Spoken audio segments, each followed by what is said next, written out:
Hello, everyone. I'm Ian Smith here with FedSmith.com. I'm bringing you breaking news today. The alternative pay plan letter that a lot of you have been waiting on is now out. It came out.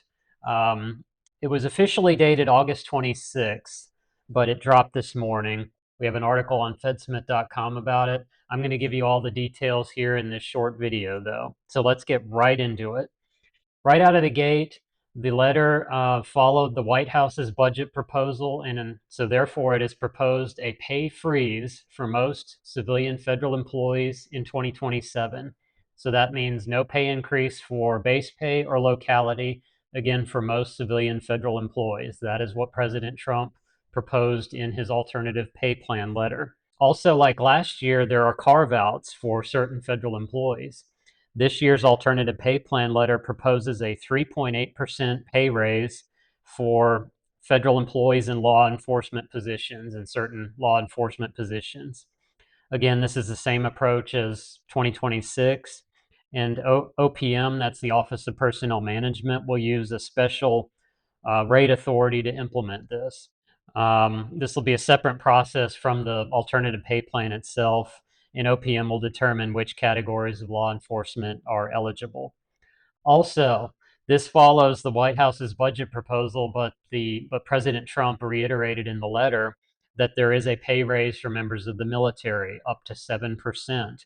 It's a tiered structure. It'll be 7% for E1 through E5, 6% for E6 through O3, and 5% for O4 and above.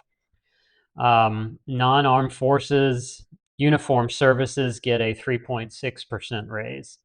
Again, this is consistent with the White House's 2027 budget proposal. Now, again, this is part of the alternative pay plan letter. I'm not going to go into much detail on what the alternative pay plan is. If this would be of interest to you, let me know in the comments. I could always do a separate video that goes into a little more detail. But basically, it's under FEPCA, which is the Federal Employees Pay Comparability Act of 1990. It established a formula for automatic annual pay adjustments. And the formula would cost billions of dollars. No president has ever followed it.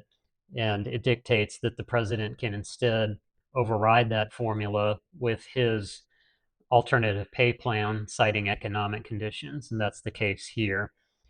Trump's letter for 2027 cites fiscal responsibility and calls the statutory formula increases irresponsible in the letter, and notes that without the alternative pay plan, locality pay alone would have jumped 20.6%, costing $26 billion roughly. So that's all in the letter itself.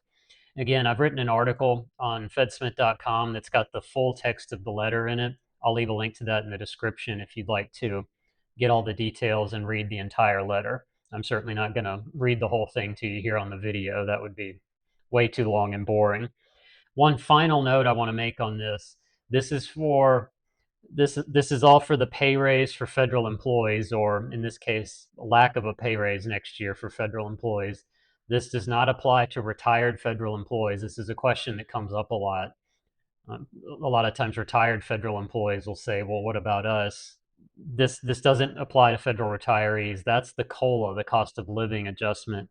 That is determined each year by an automatic formula. We'll know in roughly mid-October what that's going to be. It's based on the CPI, the Consumer Price Index. And again, it's an automatic formula. It's not based on politics at all, whereas the pay raise is determined each year by Congress and or the president. And current estimates for the 27 COLA are around 3.5 to 3.7%, give or take. Again, we won't know for sure until October what that's going to be. But FedSmith will provide more updates on that as more information becomes available as well. But just wanted to briefly mention they're not the same thing. So that's a quick summation of the alternative pay plan letter that, again, was just released. So I wanted to make sure I got this information out to you all as quickly as possible. I've left some links in the description, and please check out those articles and visit fedsmith.com for more information. You can also sign up for our free email list there to get our news updates in your inbox. Thank you for watching today, and I will see you next time.